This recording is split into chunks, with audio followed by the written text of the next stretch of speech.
In our studies of the book of Esther, we have arrived at the beginning of chapter 3. And there, for the first time, we meet one of the major characters in the drama that is the book of Esther. Someone we haven't met before, and yet someone who is going to take a very major part in the story as it unfolds.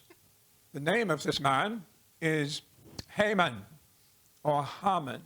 You can pronounce it either way, and I may slip from one to the other, so don't worry about that. Both pronunciations are acceptable. And I want to consider these verses under three headings. First of all, Haman's promotion. Secondly, Haman's plan. And thirdly, Haman's problem. So the first question I need to ask is this: who was Haman? And considering how important a character he is in the story, it's a little frustrating to find that the text only tells us two things of significance about Haman. First of all, it is clear that Haman was, at that time, a member of a select group of officials of the king. They were called princes, but a better translation is probably officials. The word can be translated either way. But one thing is quite clear: these officials are said to be with the king. And I think that's important, because there must have been hundreds of officials serving and ruling and administering in this vast Persian empire that stretched for 3,000 years and which stretched for 3,000 miles, and in which there were 127 provinces. So these people who were with the king must have been a select number, small number, we don't know how many, and they were people with high authority. And Haman was one of these people. But then, of course, we read that the king promoted Haman above the others in this group. After these things, King Ahasuerus promoted Haman the Agagite and advanced him and set his throne above all the officials who were with him. Now, I need to make two comments there that are exegetical.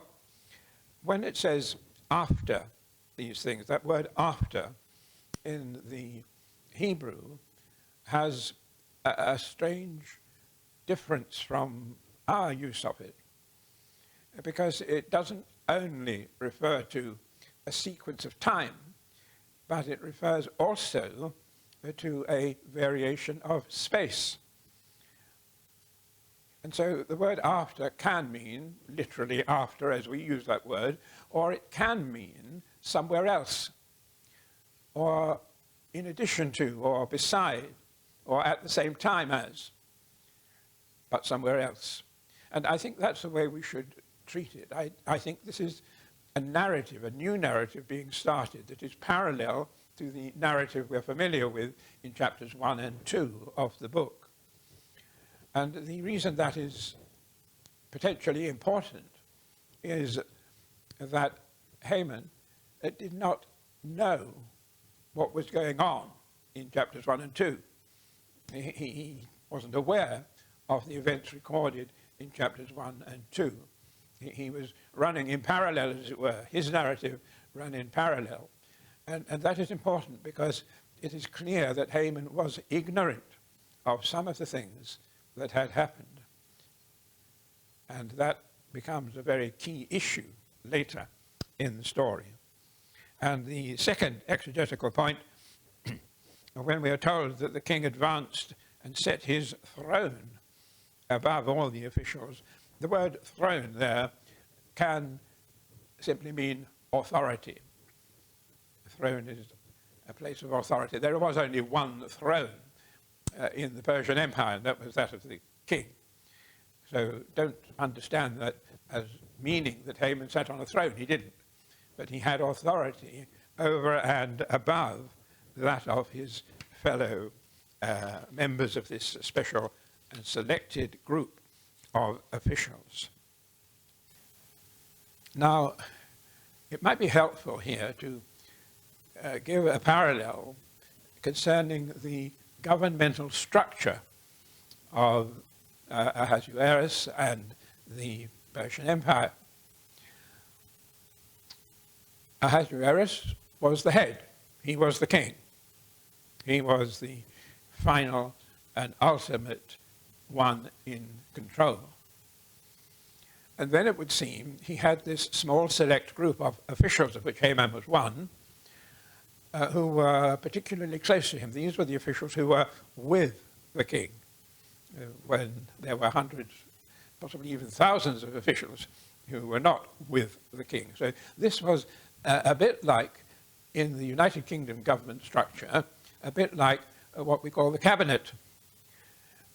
We have a king who is the head of state. The head of state appoints a prime minister, who then appoints a cabinet, ministers of lower rank who look after various different areas of the administration of the country. And we have a minister of health, for example, minister for the armed forces. We have a treasurer, chancellor we call her, and so many other individuals who were entrusted with the care and administration of different aspects of national life. That is our governmental structure.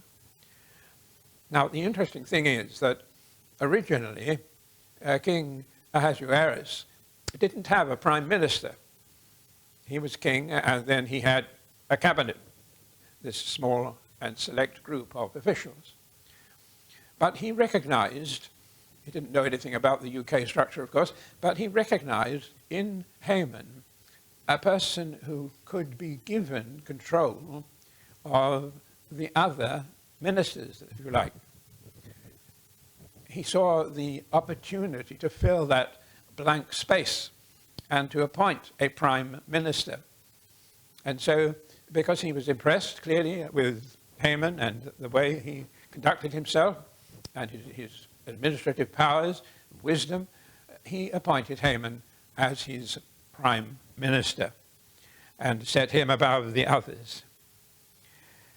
And the king then also, and this is critical to the story, the king commanded everyone to bow and pay homage to his prime minister.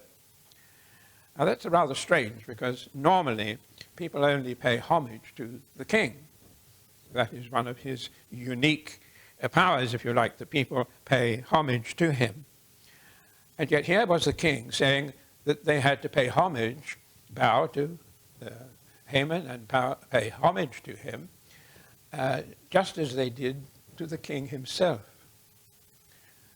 And one has to wonder whether this idea of paying homage to Haman was in fact Haman's idea that he put into the mind of the king. He was a very subtle, a very clever person. And he may well have argued with the king, well, look, you've just created a prime minister's position. You ought to make sure that people recognize that by getting them to pay homage to your prime minister. You may be familiar with the fact that here in the English courts, whenever the judge enters the courtroom, everyone has to stand up. And they are paying their respects, not to the judge himself, but to the office that the judge occupies. And Haman may have used that sort of argument to the king, that in order to get the new office of prime minister, They didn't call him that, of course, but that's in fact what he was, to get that office recognized and acknowledged, that people should bow before him and pay him homage. And the king obviously fell in line with this, because the king commanded that. That was something the king commanded, but I think it was something that Haman himself had put into the mind of the king with some arguments that were sufficient to persuade the king. But Mordecai wouldn't play ball. Mordecai, who sat in the gate, remember from our last session on Esther, when Haman passed through that gate, on his horse perhaps, with his servants and slaves following him, Mordecai did not stand up. He did not bow. He did not pay homage to this new official. And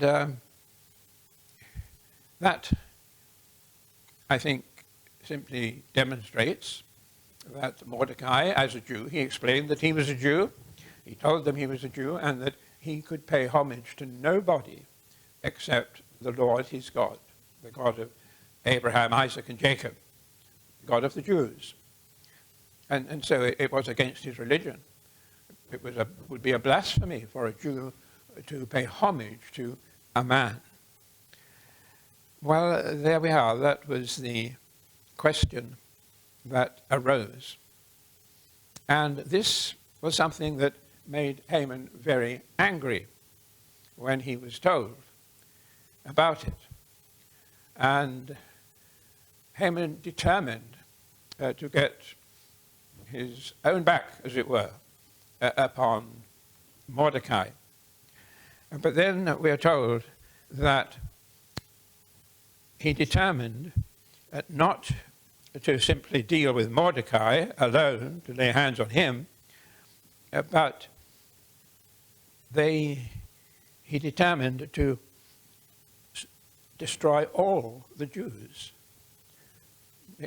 And that seems rather strange, it seems to me, that if Mordecai was the person who was offending him, why should Haman, as a result of that, as a result of the acts of one man, set out to destroy the entire tribe of Israel? It seems over the top, an excess reaction. And it makes me believe that Haman was a Jew hater from his very youth, from the very beginning of his awareness. And there are certain points here that would underline and encourage that view. First of all, as I say, it seemed over the top to destroy the entire Jewish nation just because one Jew was giving him trouble and refusing to give him the acknowledgement that he believed was due to him. First of all, we read of Haman that he was an Agagite. Verse 1, after these things, King Ahasuerus promoted Haman the Agagite, the son of Hammedatha. And who were the Agagites? Well, they were the descendants of King Agag. And this goes back nearly 1,000 years before the events are happening here in the book of Esther. 1,000 years, and you can read about it in 1 Samuel chapter 15. Agag was the king of the Amalekites. And the Amalekites were the tribe who most effectively resisted the invasion of Canaan by the people of Israel. This was the promised land, and under Joshua, the people of Israel came into that land and fought their way through, possessing it as they went. And the Amalekites were the one tribe that had an effective answer and response. But eventually they too were overcome. And in the days when Saul was king of Israel, he preceded David as king, He was the first king of Israel. In his days, the Amalekites were defeated, and God had told Saul that the Amalekites should be wiped out, either driven completely out of Canaan or else killed in the battles. But everybody, including the sheep and the oxen, they had to be killed. Now, why was that? The reason was that the Amalekites exceeded all the other Canaanite tribes in the horror of their moral lives, including child sacrifice and many other things that God determined to wipe out, to remove from the land of Canaan so that the Jews could enjoy peace in it. And Agag was brought before Saul, King Saul of Israel, and somehow persuaded King Saul not to kill him. And King Saul kept him alive. And the prophet Samuel was so incensed at this that he himself took a sword and killed King Agag. Now, Haman was a descendant of King Agag. He was an Agagite. And you may say, well, surely after 1,000 years that insult to the Amalekites and to Agag would have been erased. People would have forgotten, but people do not forget. The conflicts, think of the conflicts today, how they have survived the centuries. Conflict, for example, this is on our newspaper headlines day after day, the conflict between Israel and the Muslim world. That conflict has been going now for 1,400 years and is as bitter now as it ever was. So I believe that very early in the life of this man, Haman, when he was a small child, he would have said, well, what is an Agagite? Why am I an Agagite? Children ask this sort of question when they begin to become aware of the world around them. And he would have been told the story of Agag. He would have been told the story of the way the Amalekites were removed or killed or destroyed in the land of Canaan. And so he would be brought up on those stories. And he would have become a Jew hater, I believe, from his very earliest years. Now, in moving on to my second point, Haman's plan, it does, in fact, turn upon that question. Because if Haman's only long-term desire was to destroy the Jews, his faithful service to King Ahasuerus and his excellence in the support of the king and the favor of the king that was shown towards him, that might well have been engineered by Haman himself. In other words, what I'm suggesting is that Haman was determined to destroy the Jewish nation, the Jewish race, from his earliest years. And in order to attain a position in the Persian Empire that would allow him the power to do that, he needed to win the favor of the king. And he worked at it. He served the king faithfully.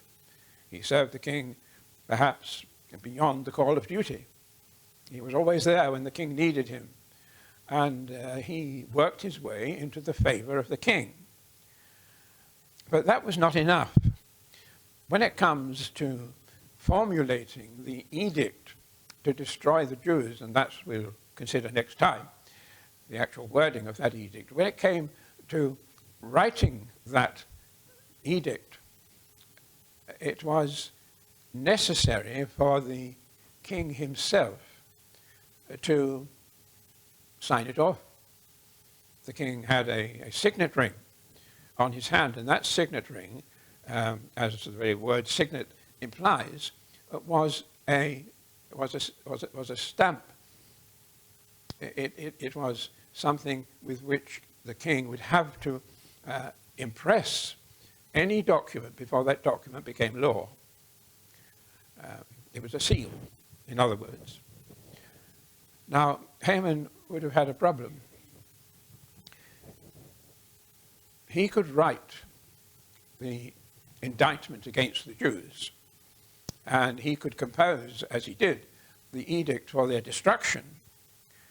But if he then had to hand it to King Ahasuerus to sign off, then knowing the king and knowing the things we have learned about the king, who had a soft spot as well as a fierce temper, he would have feared that the king would have said, no, I'm not going to sign this off. Or, hold on a moment, give me time, I want to think about it, destroying a whole section of my people of my empire. That's quite a big thing. I want to think about it. And he might have changed his mind. He might have said, yes, well, yeah, I'll do it. And then the next day he might have come back and said, no, I've decided differently. I'm not going to allow this to happen. Or I'm going to postpone it indefinitely. I want to make some investigations about these people, and so on. Without power over the signet ring, Haman's plan could not be fulfilled. He had to rely upon the king to sign off this plan. Then he feared that his idea of removing Israelites, the Jews, from the empire would in fact come to nothing. But such was his influence with the king that the king actually handed him the signet ring in order that Haman should not only compose this plan, but that Haman had the means of signing it off in the name of the king. In other words, he didn't have to consult the king. And we're told that the king took off, this is verse 10 of chapter 3, the king took his signet ring from his hand and gave it to Haman the Agagite, the enemy of the Jews. And the king said to Haman, the money is given to you, the people also, to do with them as it seems good to you. Now, that reference to money, it would have led us off on a sidetrack, so I'll deal with that next time. So he gave him the keys of the kingdom. The king handed over his authority, his royal authority, to Haman. Haman was now effectively the king. Haman could do what the king could do. And that was obviously a very serious breaking point, because Haman could write what he wanted about killing off the Jews, about this genocide that he planned, and he himself could sign it off. Didn't have to go back to the king for permission or agreement. And that, of course, is what he did. But then we come to my third point, which is the problem that Haman had. He had acquired the powers to achieve this destruction of the Jewish people, and he was ready to go, as it were. But Haman was superstitious.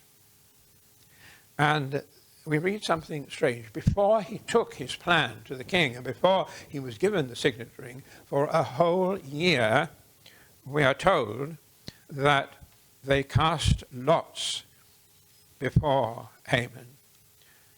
That they cast lots day after day and month after month.